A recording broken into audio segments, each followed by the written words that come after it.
Les bruits de ma ville est un podcast qui traite des sujets dont l'objectif est de nous éclairer sur l'impact de l'Évangile dans le monde. À travers nos partages, nous désirons toucher et fortifier nos auditeurs au moyen de conversations sur des expériences vécues, entre autres, afin de mieux connaître et servir Dieu. Préparez-vous à être illuminés et à entendre le raisonnement des merveilles de Dieu.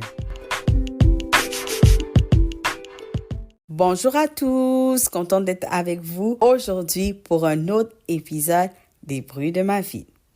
Mon invité est un auteur, compositeur, interprète qui a grandi à Marseille et qui vit au Québec depuis les 20 dernières années. Il a fait ses études en musicologie et quelques années après, il poursuivit l'appel que Dieu avait pour sa vie. Il a dirigé le groupe Impact qui a impacté le Québec et la francophonie.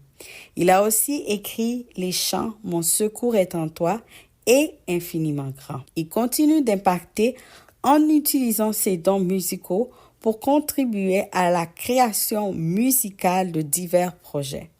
Le 29 février 2024, il sortit son premier livre intitulé « Infiniment grand ». Mon invité est Sébastien Korn. Bonne écoute, la famille. À très bientôt.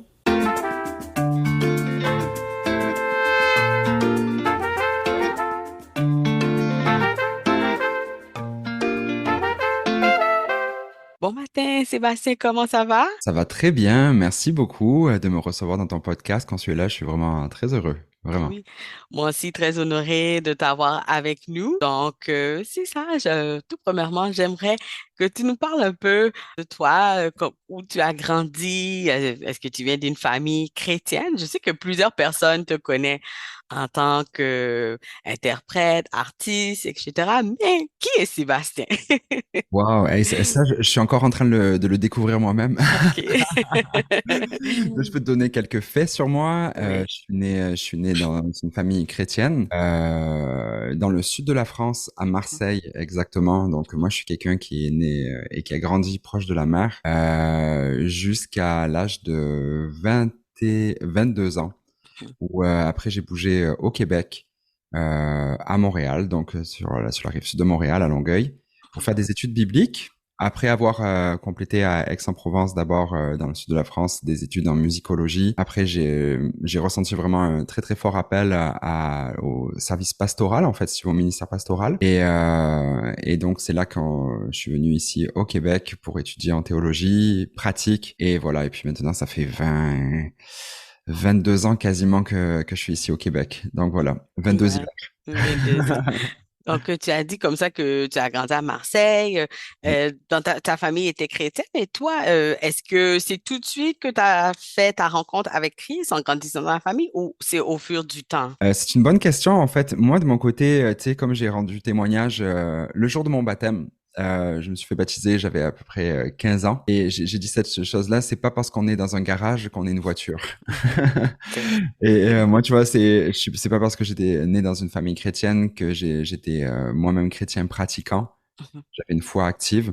Il a fallu un jour que je prenne ma décision pour Christ. mhm, Et pour moi, tu vois, justement, ça s'est passé quand j'étais au collège en France, donc c'est-à-dire, tu sais, troisième, secondaire 3 ou alors en troisième pour les Français qui nous écoutent. C'est vraiment un moment marquant où j'ai décidé de suivre le Christ, en fait, de concrètement, parce que j'ai toujours grandi avec quelque part la conviction que Dieu existait, qui voulait mon bien. Je voyais la foi de mes parents. Pour moi, c'était, tu vois, il y avait plein d'évidences, mais de mon côté, en fait, j'avais envie de vivre ma vie. J'avais envie de profiter. Tu sais, j'étais collégien, tout ça. Ben voilà, tu sais, je voulais. Bon, tu sais, j'ai pas été dans la drogue, toutes ces choses-là, etc. mhm, Mais bon, mhm. je voulais profiter de la vie. Et pour moi, être chrétien, c'était, en tout cas, la façon dont on me le vendait à l'époque, c'était pas très excitant, disons. C'est, je voulais vivre d'autres choses avant éventuellement de faire une démarche personnelle avec Christ. Mais j'ai vraiment senti que c'était le moment de le faire quand j'étais dans ce moment-là de l'adolescence. J'ai senti en fait que c'était le jour où il fallait que je le fasse. Je me souviens très bien la date, un dimanche après-midi, je voulais pas aller à l'église. Mon père part à l'église tout seul, puis il me dit, est-ce que tu veux venir? Je lui dis non. Puis finalement, j'avais tellement le cœur qui battait fort quand il est parti. J'ai rouvert la porte, j'ai dit non, non, c'est bon, j'arrive. Et ce jour-là, en fait, j'ai entendu un message, et puis ce message-là, c'était, il est temps que tu donnes ta vie au Christ. Et ça, c'est venu me frapper en plein cœur, et puis je me suis dit, ben, pourquoi remettre à plus tard cette décision-là qui va influencer toute ma vie finalement? Et c'est ça, j'ai fait ce show-là à l'époque. à l'époque? Tu as dit au début que tu as étudié dans la musique, c'est ça? Ouais, en musicologie, ouais. Musicologie, Donc, musicologie. Est-ce ouais. que la musique a toujours été une passion? Est-ce que c'est quelque chose, tu as appris des instruments dans ta jeunesse? C'est quelque chose dans la famille? Ou c'est Alors, juste comme ça, c'est devenu? alors ben justement, ben, tu vois, mais ma famille n'est pas musicien. Il y a Mhm, une musicienne, mais mes parents eux-mêmes sont pas musiciens. Je pense à un moment donné, ils ont essayé de mettre à des cours de guitare. Mon père jouait un petit peu d'harmonica. Ça c'était toujours plaisant, mais tu vois, je suis pas issu d'une famille de musiciens. Mais franchement, je remercie vraiment mes parents à l'heure actuelle d'avoir su détecter ça en moi, d'avoir su voir mon intérêt, parce que ce qui s'est passé, c'est que quand j'étais petit, je pense, je devais avoir 6 ans, un truc comme ça. Ils m'ont offert à Noël un livre piano. Tu sais, c'est les petits livres où tu as une espèce de tout petit clavier de mhm, piano avec des numéros dessus, avec des mhm, chiffres, et il y a des partitions à côté avec des comptines, avec plutôt que les notes, ils te mettent les chiffres. Et ils voyaient en fait que je passais énormément de temps là-dessus, puis que j'avais un intérêt. Il y en a qui se sont dit, ah ben peut-être qu'on pourrait le mettre au piano. mhm. Et là, donc, ils m'ont inscrit en cours particulier pendant 2 ans avant qu'il y ait une place en conservatoire qui se libère. Et finalement, après, j'ai fait mes études au conservatoire. J'ai fait 9 ans de classique, j'ai fait 5 ans de jazz. Et puis après, c'est ça, j'ai décidé alors que j'étais plutôt dans un cursus scientifique, au secondaire, à la fin du secondaire, lycée pour les Français. Et après, je suis parti en musicologie parce que pour moi, la musique, c'était vraiment une passion. J'ai voulu développer tout ce pan-là. Après, tu as déménagé au Québec, on va dire après quelques années. Comment ça s'est passé au niveau de l'appel? Alors là, ça c'est une grosse histoire. À l'âge de 17 ans, moi en fait, je voulais, tu sais, quand j'ai commencé la musique, j'étais passionné de musique, etc. Pendant mon adolescence, je t'avoue que, tu vois, genre dans la cour d'école, c'était pas super cool de dire que tu jouais du Beethoven, Mhm, etc. Du ouais. Mozart. Donc j'ai voulu arrêter plusieurs fois le piano. Mhm, Mais mes parents m'ont toujours dit non, non, non, tu persévères, tu continues, vas-y, tu le regretteras pas, continue, tu sais, on n'a pas investi pour rien jusqu'à présent, voilà, continue. À l'époque, ça me faisait rager, j'étais pas très content de ça, mais finalement, c'est la bonne décision, tu vois. Et ce qui s'est passé, c'est que quand je me suis converti, quand j'ai donné ma vie au Christ, j'ai réalisé que je pouvais le servir avec mes dons, avec le piano. Et là, mon objectif, ça a été d'être musicien professionnel pour Jésus. Moi, je disais ça à ouais. l'époque, musicien professionnel pour Jésus. Mhm, Et c'est là que j'ai commencé aussi à être en contact de la musique chrétienne de qualité, tu sais, parce que moi, la musique chrétienne avec laquelle j'ai vécu, avec laquelle j'ai grandi, c'était dans mon assemblée locale, les musiciens qui, pour certains, meilleurs que d'autres, tu vois, mais péniblement, tu vois, essayer de faire la louange le dimanche, tu sais. Et puis, ça veut pas dire que c'était pas de qualité, mais en tout cas, c'était pas de super bonne qualité. Et là, vers 15, 16 ans, 17 ans, je découvre Ron Kenoly, un artiste gospel américain, qui lui, en fait, tu sais, sur une cassette VHS, mhm, sur une ouais. cassette vidéo, Pour ceux qui connaissent. qui connaissait, c'est l'ancêtre du DVD et c'est Ouais. l'ancêtre de Netflix. Donc, c'est pour dire l'âge que j'ai. Là, je découvre ça, et puis je me dis, oh, les chrétiens peuvent faire de la bonne musique. Là, tu vois, moi, c'est une révélation. Et de ce moment-là, j'ai voulu être un musicien professionnel pour Jésus. Et j'ai voulu suivre ce même cursus. Donc, arrive ce moment-là où, à l'âge de 17 ans, après, je pars pour la première fois de la maison, je m'en vais en Angleterre pendant un été pour travailler, pour un mois dans un camp dans une école biblique dans le sud de l'Angleterre, proche de Brighton. C'est la première fois que je quittais le nid familial. Je pars tout seul là-bas. Je retrouve des gens du monde entier aussi dans cette colonie-là. C'était sur une école biblique, donc il y avait des étudiants réguliers, si tu veux, qui passaient toute l'année là, et puis il y avait des campeurs pendant l'été. Donc là, à un moment donné, vers la fin du séjour, je pense l'avant-dernière soirée, on avait toujours des moments tous les soirs, on avait des moments de chapelle Mhm, avec les étudiants de l'école biblique. Et là, alors qu'on était en Angleterre, à un moment donné, en fait, pendant le moment de louange, il y a une parole de connaissance qui est donnée en français. C'est quand même assez spécial. Puis la parole disait, ça citait Ésaïe 6. Tu sais, je cherche quelqu'un qui se tiendra à la brèche, tu sais, ces paroles-là. Et puis qui enverrai-je? Et puis Isaïe répond, ben me voici, envoie-moi. Tu sais, toutes ces choses-là. mhm, Et là, tu vois, donc ça parlait de l'appel et je me suis senti, bon, interpellé, pas tant que ça finalement, tu vois. Je me dis, bon, ok, c'est en français, c'est bizarre, mais tu sais, c'est why not? mhm, Et là, en fait, ce qui se passe après, c'est qu'il y a un étudiant à l'école biblique qui vient me voir après.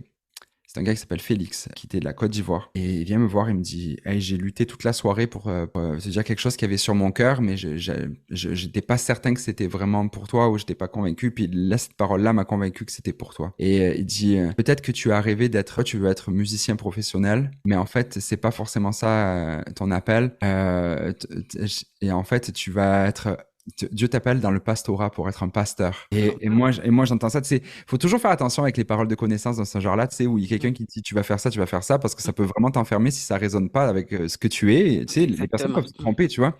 Donc, faut toujours user de discernement, de sagesse, tu sais, par rapport à tout ça. Et moi, ce que je lui dis à ce moment-là, je dis bah écoute, je dis ok, je reçois, mais en même temps, je dis pourquoi Dieu m'aurait donné des dons dans la musique, en tout cas un certain intérêt et des dons là-dedans, si c'est pour que je devienne pasteur. Parce que pour moi, pasteur, tu vois, ça n'a pas du tout rapport avec la musique.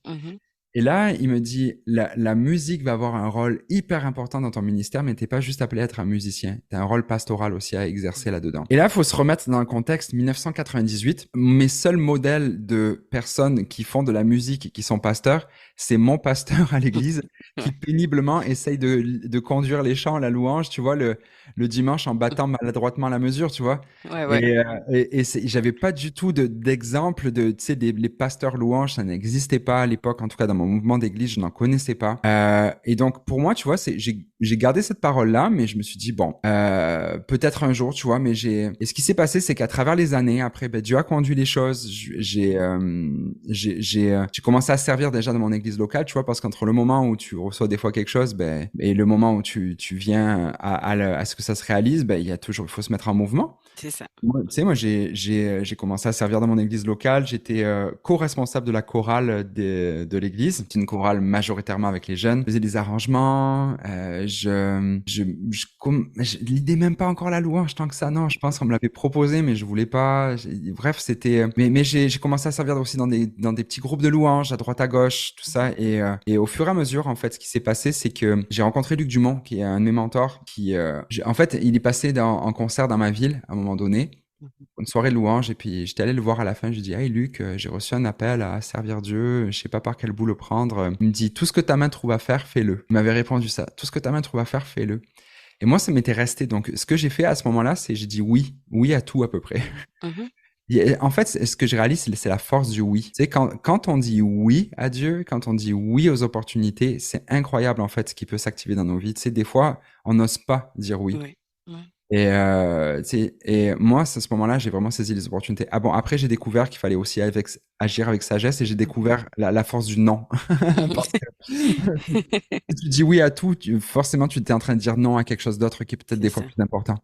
Mais à ce moment-là, moi, je sais que j'ai répondu beaucoup oui aux opportunités, et je me suis mobilisé. Et ce qui est arrivé après, c'est que quelques années plus tard, après cet appel-là, un petit peu sous forme de parole de connaissance, est venu un autre moment assez significatif. Je pense que c'est 4 ans plus tard. Ouais, 4 ans plus tard, il y avait un prédicateur invité dans mon église, un prédicateur portugais qui s'appelait João Martins, si je prononce le nom correctement, mais il s'appelait João Martins.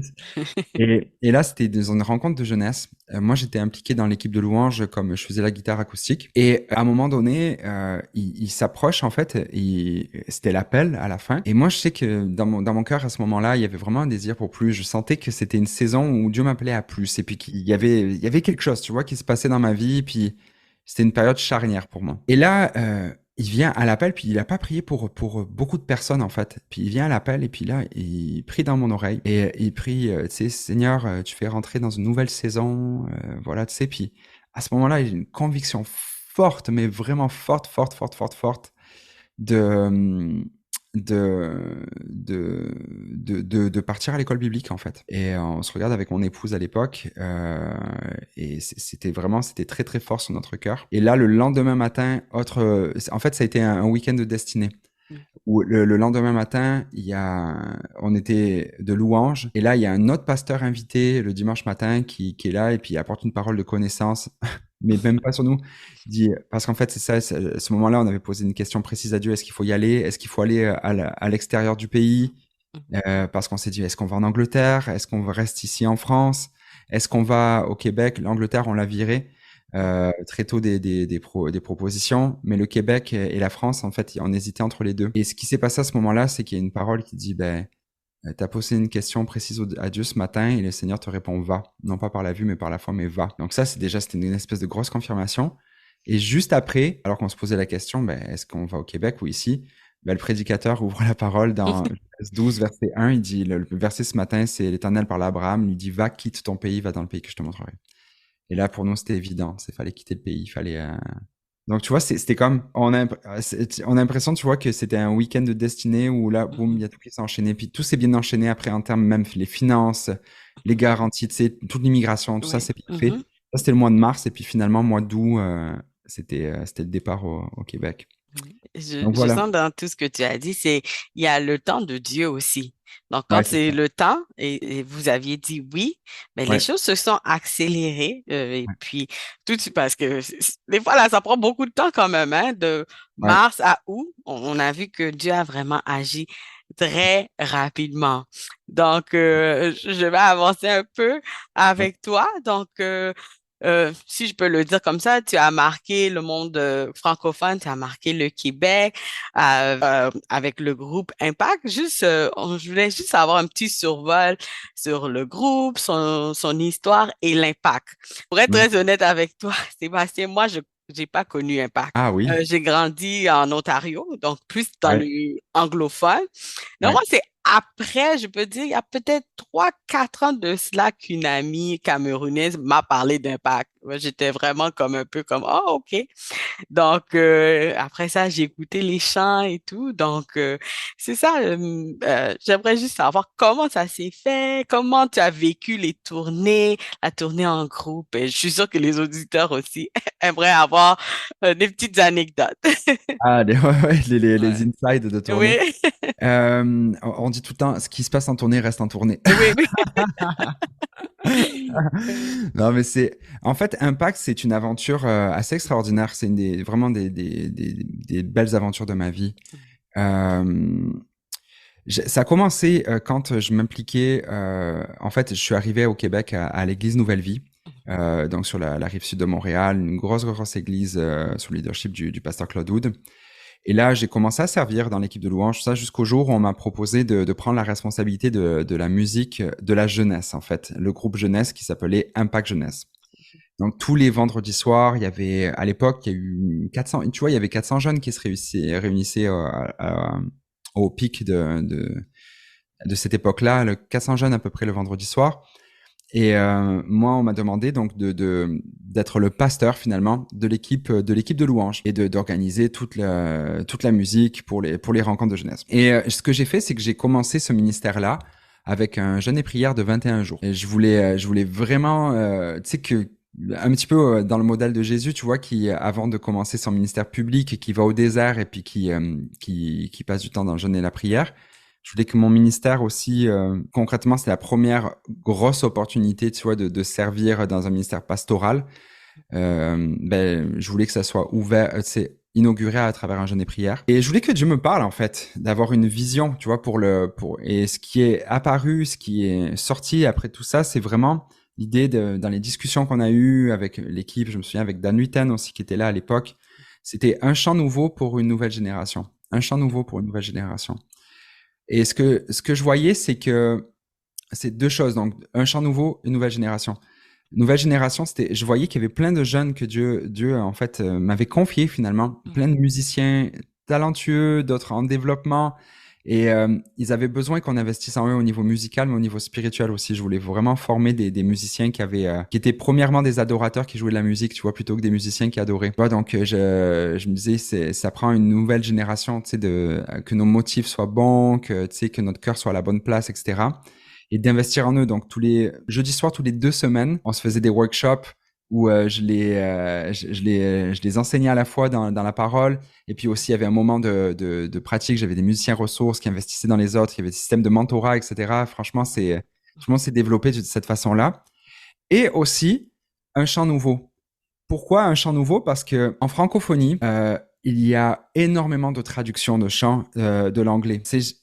Sans rien enlever aux Australiens, aux Américains, tu sais, je trouve que il y a il y a vraiment des belles chansons qui sortent et puis qui bénissent nos assemblées, etc. Mais quand on traduit des chants, on est un écho.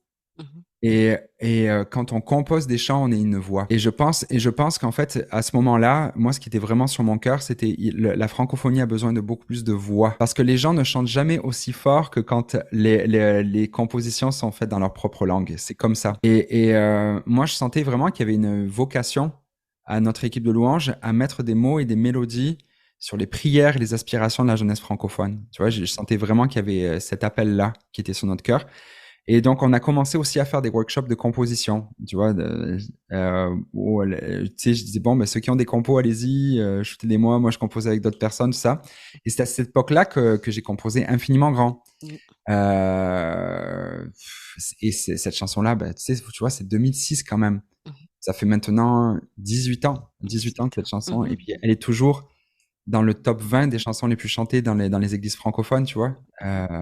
Donc c'est quand même c'est spécial, tu vois, de voir que des chansons qui ont été faites à cette époque-là, en fait, maintenant me dépassent, si tu veux. Et c'est ça justement qui est vraiment cool. Tu sais, je te fais une petite anecdote, un fast forward là.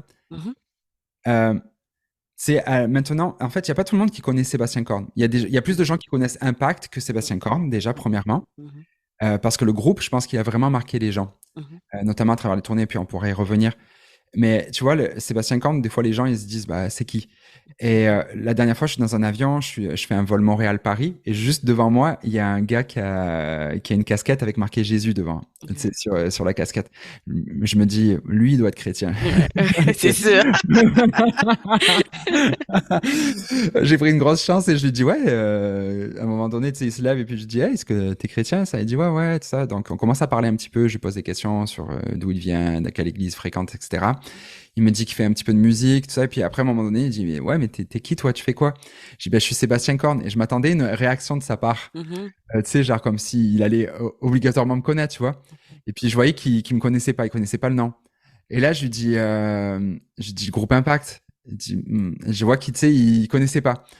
Et là, j'ai dit, ben, j'ai écrit des chansons, tu sais, Infiniment Grand, Merveilleux Nom, Mon Secours est en toi. Il fait que, ah, ok, d'accord, oui, ok, tu vois. Oui. Là, les chansons sont tout de suite venues, en fait, parce que c'est des chansons qui chantent tous les dimanches à l'église, tu vois. Mhm. Et moi, ce que je me dis, en fait, c'est pour moi, tu sais, mon ego aurait pu être blessé à ce moment-là. Ouais, ouais. Et clairement, en fait, non. Mhm. Parce que pour moi, en fait, ce que je me dis, c'est que mes chansons sont allées beaucoup plus loin que moi. Mhm. Et c'est ça qui est beau, en fait, finalement. Tu vois, quand on parle de la chanson Amazing Grace, Mhm. tu sais, Amazing Grace, c'est l'hymne le plus connu au monde. Les non-chrétiens connaissent Amazing Grace. Tu vois, s'ils devaient chanter une chanson qui, pour eux, serait chrétienne, ils diraient Oh Happy Day ou alors Amazing Grace, tu vois. Tout le monde connaît Amazing Grace, mais par contre, très peu savent que c'est Isaac Watts qui a écrit cette chanson-là. Mhm. Et c'est correct, tu vois, parce que c'est plus la chanson de Isaac Watts, au même titre, je fais pas d'ordre de comparaison au niveau de l'influence, mais au Ouais. même titre qu'Infiniment Grand n'est plus ma chanson à moi, c'est la chanson des gens maintenant, tu vois. Mhm. Ouais, ouais. Et ils se la sont appropriées, c'est des chansons maintenant qui font partie du soundtrack de leur vie spirituelle, Mhm. qui les accompagnent dans leur épreuve, les accompagnent dans leur moment avec Dieu, dans leur prière, dans leur moment de foi, dans leur moment de doute Mhm. aussi. Et sur leur lit, tu sais, sur leur lit le soir quand ils ont besoin d'être réconfortés, sur un lit d'hôpital alors qu'ils sont en train de peut-être de réconforter un proche qui est en train de partir. Tu sais, c'est des histoires vécues que je te parle là. Ouais, ouais. Et c'est maintenant leur chanson, ce n'est plus la mienne. Mhm. Donc tu vois, Mhm. moi je suis heureux de ça, de cet impact-là. Mhm. Donc voilà. Et puis avec Impact, donc ça a été une grosse. On a commencé, tu vois, à composer des chansons. Et puis au début, donc c'était un gros parcours, hein. C'est quand même été un gros parcours parce que ça a été 4 ans avant qu'on fasse notre premier album. Parce qu'on avait toutes nos chansons qui étaient prêtes, mais le leadership de l'Église était pas prêt encore à financer les projets. Et je pense en fait que notre cœur n'était pas prêt non plus. Mhm. C'est au moment où on a relâché le rêve et la vision, un petit peu comme Abraham, tu sais, qui va sacrifier Isaac, Isaac, le fils ouais. de la promesse, tu vois, Mhm. qui est prêt à dire, bah, c'est une promesse, mais on est prêt à adorer le Dieu de la promesse plutôt que la promesse, tu vois. Mhm. Et Mhm. donc, au moment où on a comme relâché les choses, en fait, là, il y a eu des investissements qui sont faits. On a fait notre premier album Infiniment Grand, et c'est surtout le deuxième album Sola Gracia qui a vraiment propulsé le groupe. On a fait pas mal de tournées en Europe, jusqu'à Scriptura, tu vois, où Mhm. franchement, on a fait pas mal de tournées en Europe. On a fait des grandes salles. On a rempli la Cigale 2 fois, tu vois, une grosse salle parisienne, Mhm. où il y a des groupes mythiques, tu vois, comme Coldplay, tout ça, qui sont passés. Et ouais, et puis gagner aussi des récompenses dans le milieu de la musique. Donc, Impact est devenu un incontournable à ce moment-là, si tu veux, dans le milieu de la louange francophone. Mhm. Et beaucoup de personnes encore m'en reparlent, tu vois, ils disent, ah, Pétard, mais Ouais. quand c'est que vous revenez? Et puis pour moi, c'est une page qui est tournée, des projets perso maintenant, tout ça, et puis pas mal de gens du groupe aussi sont là-dedans, Ouais. Mhm. mais tu vois, je regarde toujours Impact avec beaucoup de nostalgie, puis et avec l'héritage que ça a laissé. Oui, ça a été une belle aventure, on peut dire ça comme Ouais, ça, hein? Ouais. exactement. Je vois aussi que tu aides au niveau de la création d'autres groupes, par exemple Momentum Music, MLK Music, Mhm. UTFR, il y a certains chants que tu as fait comme avec eux, Cœur à cœur ou avec toi tout est nouveau. Un chant que j'ai Ouais. beaucoup aimé passer pendant l'été aussi. Ah ouais, il Donc, enjaille, hein, celui-là. oui, c'est ça exactement. Ben, je voulais savoir comment tu contribues à la création musicale d'un projet, donc avec un groupe ou juste une personne en général, comment tu contribues? Ben, je suis dans cette saison-là où Ouais. tu sais, je réalise que j'ai encore des choses à apporter moi-même en tant qu'artiste. Tu sais, je me développe sur le côté, je suis dans des projets musicaux aussi Mhm, que je voudrais sortir au niveau perso en 2025. Je sais, tu vois, si je devais faire une analogie à ce moment-ci de ma vie, avec une analogie avec le sport, je sais que je suis encore sur le terrain, tu vois. mhm, J'ai encore des mhm. buts à marquer. Ouais. J'ai encore, tu sais, beaucoup de rêves de ce côté-là. Mais je sais aussi que je suis un grand frère un petit peu pour d'autres Pour personnes et que d'autres. j'ai une Mhm, crédibilité à l'heure actuelle et puis que je veux faire la courte échelle à d'autres et mhm, puis frayer un chemin pour d'autres artistes, tu vois. Et mhm. ça, c'est un petit peu, et puis mettre mon expérience aussi à profit. Et justement, l'expérience, c'est pas juste de souligner les bons coups, c'est de voir aussi tous les mauvais coups qui ont été Oui, faits, et puis ce que oui, j'ai appris de ça, tu vois. oui, oui. Et, euh, et donc, dans cette saison-ci de ma vie, tu vois, j'ai envie de m'investir dans les projets d'autres personnes aussi. Mhm, Donc là maintenant, alors que j'ai passé quasiment 20 ans sur des staffs d'église, maintenant je suis vraiment en mode solo freelance. mhm, Et donc une partie de mon activité, c'est premièrement de créer, donc faire la direction artistique, etc. pour des projets, et aussi d'inspirer d'autres à le faire. Et donc je participe à de la co-création. Donc tu vois par exemple l'année dernière, oui c'est ça, j'ai accompagné Momentum, je fais des arrangements pour eux. Youth FR, ça a été une collab le temps de Cœur à Cœur, la version acoustique. Alors c'est toujours, tu sais, des gars que j'ai particulièrement aimés à travers les années. Franchement, la première rencontre avec eux, c'était à l'époque avec Max, le leader du groupe, qui, je m'en souviens, était venu voir Impact lors d'une notre première tournée en Europe. Il était là dans l'assistance et on avait échangé à ce moment-là. Et puis voilà, maintenant on collabore ensemble, donc c'est vraiment cool.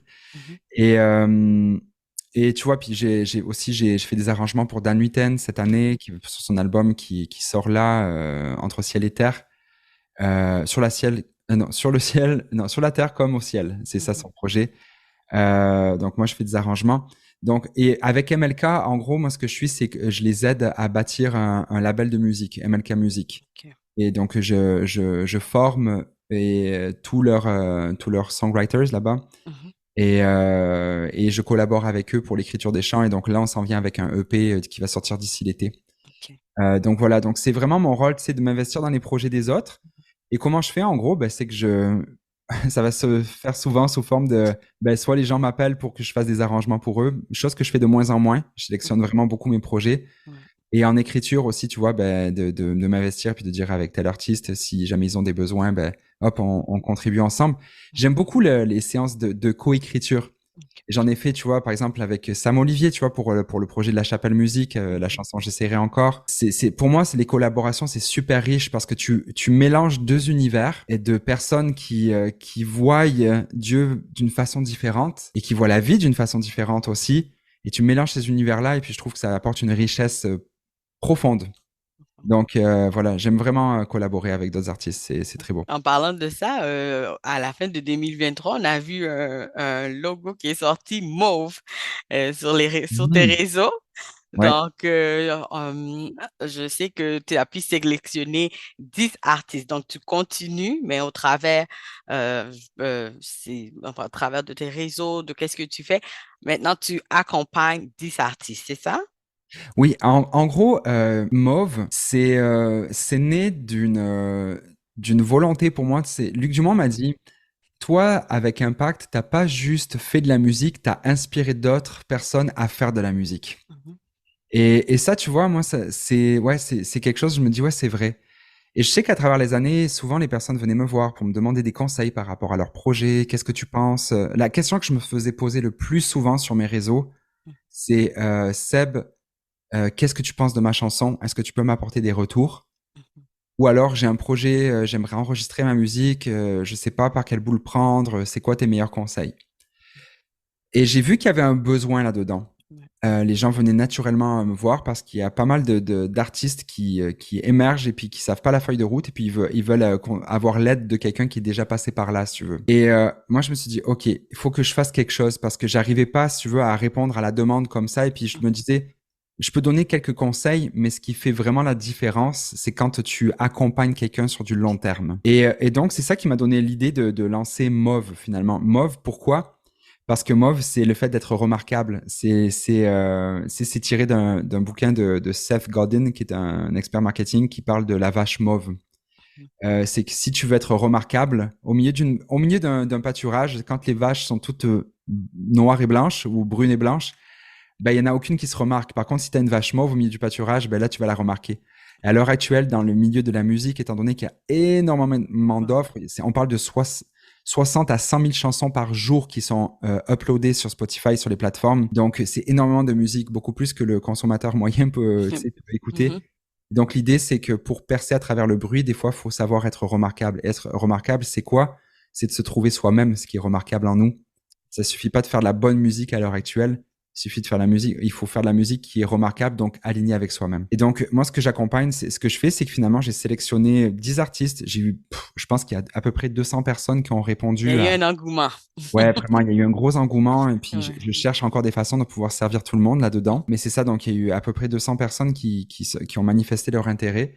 Et j'ai sélectionné 10 personnes. J'ai besoin de croire, c'est dans les artistes que j'accompagne, c'est qu'ils ont vraiment quelque chose. Et puis, donc là, je les accompagne pendant 6 mois. Donc, dans un rôle finalement de consultant slash directeur artistique, tu vois, sur leur projet. Voilà, et je me régale. J'ai vraiment un sens à chaque fois tu sais, on fait des rencontres en équipe tous les mardis, j'appelle ça les mardis mauves.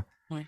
Et à chaque fois que je raccroche, j'ai vraiment un sens d'alignement énorme, tu vois. Je me dis, waouh, ça sert à quelque chose. Ça sert à quelque chose. Je vois des artistes qui se développent, qui changent leur mindset, qui croient en eux, qui développent de la bonne musique, qui croient dans leurs habilités aussi à le faire. Et franchement, en fait, pour moi, un indice de succès, ça va être si eux, ils sont fiers d'eux, en fait, à la fin. C'est ça, exactement. Et s'ils sont contents de leur projet, et puis qu'ils auront accompli et réalisé l'objectif, tu vois, et puis que ça aura marqué des vies. C'est ça, en fait. On fait tous de la musique quelque part. En fait, moi, j'ai fait de la musique parce qu'il y a la musique qui m'a touché. Ça m'a donné envie de faire ma musique. Et ben, tu vois, j'ai envie que d'autres personnes puissent bénéficier de la musique tu vois, des artistes que j'accompagne, tu vois. Ben, c'est ça. On attend, on a aussi hâte de les découvrir. Donc, Ouais. après les 6 mois, je suis sûre que on va Ouais. avoir d'autres choses qui vont sortir. À Donc, l'automne, là, à à l'automne l'automne. 2024, il y a pas mal de projets qui vont sortir. Ouais, c'est ça. D'accord, d'accord. Donc, toujours en 2023, tu as produit ton premier podcast, La Messe créative. Est-ce que tu Oui. peux nous en dire plus? Je sais que tu as eu de superbes invités. Donc, comment est venue l'idée? Et puis, est-ce que tu voulais toujours faire un podcast? Et c'est ça, comment les gens ont répondu à ça? Eh, le podcast, là, pour vrai, c'est vraiment une aventure qui me passionne vraiment. Ben, je pense que toi, tu sais de quoi on parle, hein. Oui, oui. Et fais ton podcast toi-même, tu Oui. aimes ça. Euh, le podcast, pour moi, c'était une volonté double. C'est un podcast qui s'appelle La Messe créative. C'est un podcast qui a pour but de nourrir la réflexion, d'inspirer et d'explorer la relation entre l'art et la foi, ou la créativité et la foi. Je dirais même plus la créativité plus que l'art, parce qu'il faut être créatif pour être artiste, mais il faut pas forcément être artiste pour être créatif, tu vois. Donc ça s'adresse à tous les gens dans le milieu créatif et puis qui considèrent qu'ils ont une démarche de foi, tu vois, qui sont chrétiens. Et l'idée, c'est de voir comment la foi nourrit la spiritualité, la foi nourrit la créativité, ou en tout cas donne un sens aussi à la créativité, et comment la créativité aussi peut inspirer la foi. Donc, c'est vraiment à vocation de tous ces gens-là. Et il y a vraiment une double dimension. C'est qu'est-ce qu'on fait pourquoi ça s'appelle la messe créative? c'est parce que le mot messe est tiré d'un mot latin c'est le mot missa. Et ça fait référence, c'est le prêtre, quand dans l'Église catholique, quand à la fin de la messe, justement, il dit ita missa est. Mhm. Ça veut pas dire la messe est dite, ça veut dire voici la mission. Parce que du mot missa est venu le mot messe, mais est venu le Mhm. mot mission. Mhm. Et ça, tu vois, on l'oublie trop souvent, en fait. Ouais. Parce qu'on dit beaucoup aux gens, venez à la messe, venez à la messe, venez à la messe. Mhm. Mais on oublie souvent de les envoyer en mission, Mhm. tu vois. Ouais.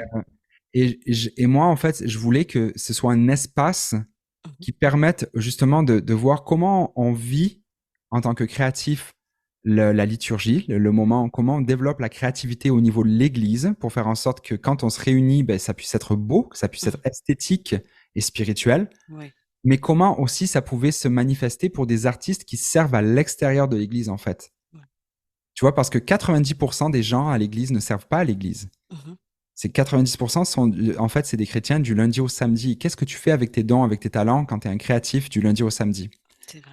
Donc, tu vois, moi, c'était ça l'idée, c'était d'équiper les gens, les créatifs, les nourrir dans leur réflexion, leur spiritualité, leur foi, leur créativité aussi, à travers des discussions.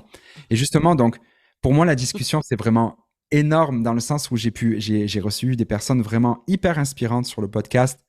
Ça peut être, tu vois, de Dan Luyten qui nous a partagé, tu vois, sur lui, ce qu'il fait, sa vie, tu vois, le côté, le personnage privé aussi, Mhm. la personne privée, jusqu'à, tu vois, un des derniers épisodes avec Frank Boom, qui est Ouais. le directeur musical des plus grands artistes francophones, en fait, à l'heure actuelle, parmi les plus grands artistes francophones, que ce soit Gims, Clara Luciani, Ouais. tu vois, Ouais. Dadju, Taïk, etc. C'est vraiment quelqu'un qui m'a l'interview qu'on a pu faire, jusqu'au champion du monde de soccer, Olivier Giroud, Oh, tu vois, Giro. qui, Oui. alors on Oui. peut se dire c'est du soccer, mais c'est hyper créatif en fait. C'est de l'art aussi le soccer, tu vois, Oui. le foot pour les amis français. Vous les aimez. Donc tu vois, c'est ça, c'est que j'ai euh, j'ai eu le privilège en fait d'avoir des discussions et puis c'est ça en fait. Et tu vois, pour moi, c'est vraiment ça la grande richesse d'un podcast, c'est que maintenant les discussions Mhm. qui se passaient juste à porte close, tu vois, dans une green room avec un Mhm. artiste à droite, à gauche. Et tu vois, des discussions vraiment, des insights sur l'industrie de la musique, ou alors sur des discussions que je pouvais avoir avec des gens comme, tu vois, comme Dan, ou alors comme, tu sais, Olivier Giroud, c'est un énorme privilège, tu vois, d'avoir une Oui, oui. discussion avec lui comme ça. Mhm.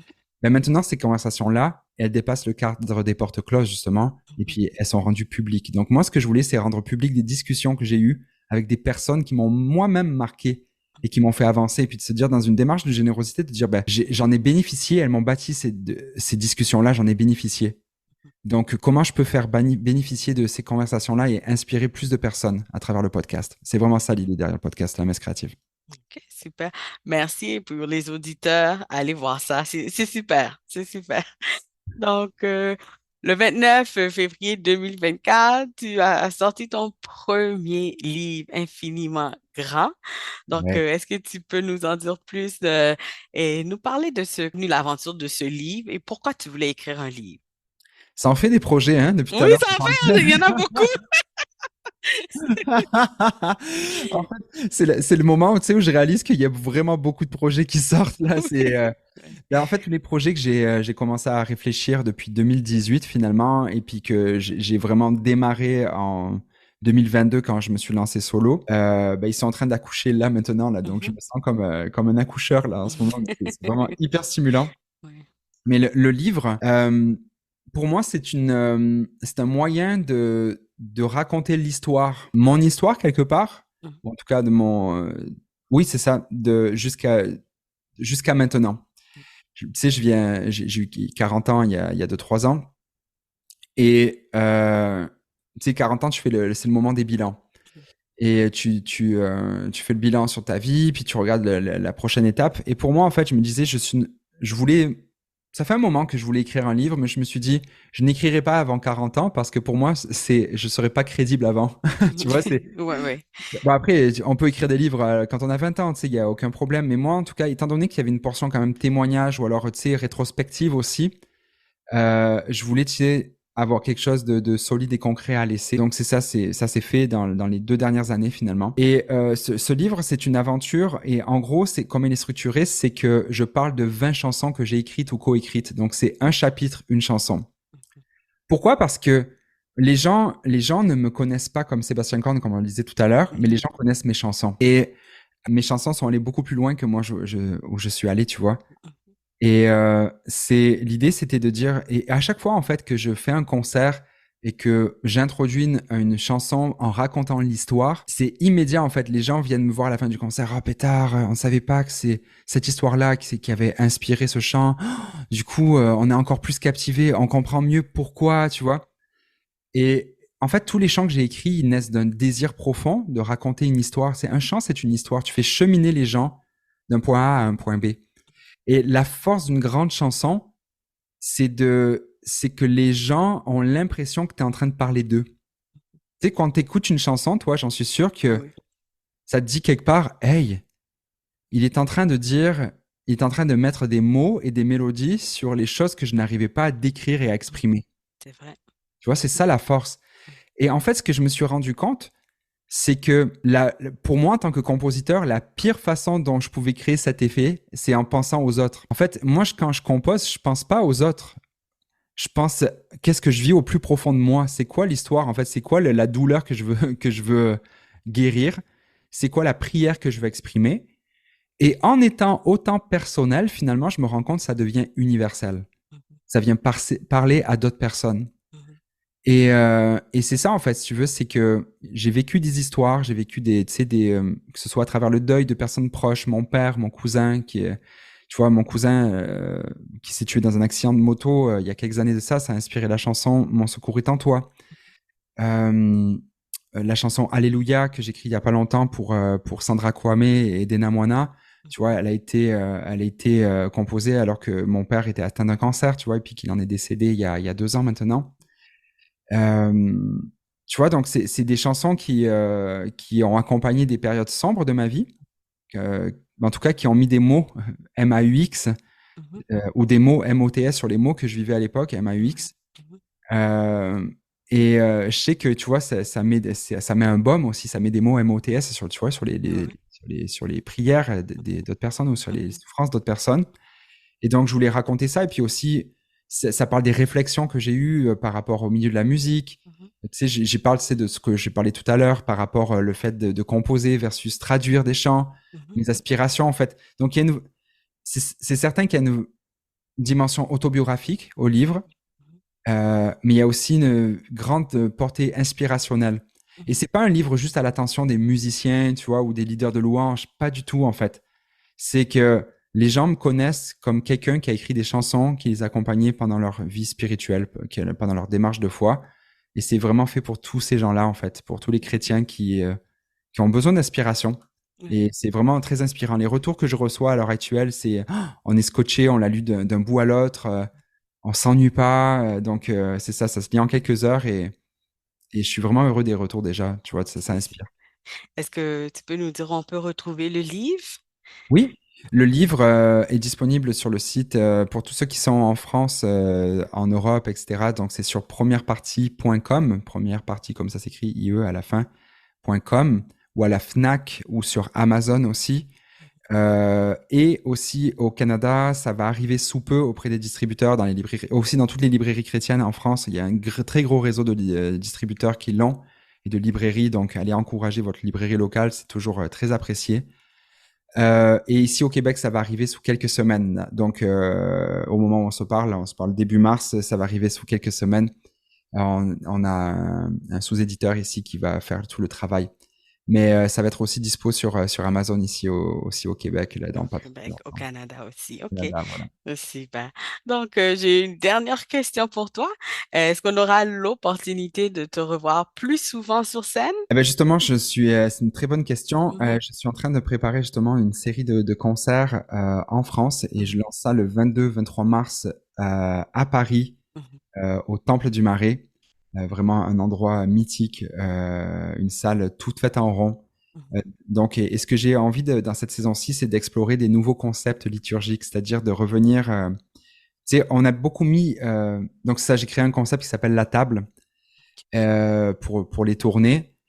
Et l'idée, elle est venue d'une conversation que j'ai eue justement sur le podcast avec Matt Marvan, qui est un artiste francophone et un pasteur que j'aime vraiment beaucoup.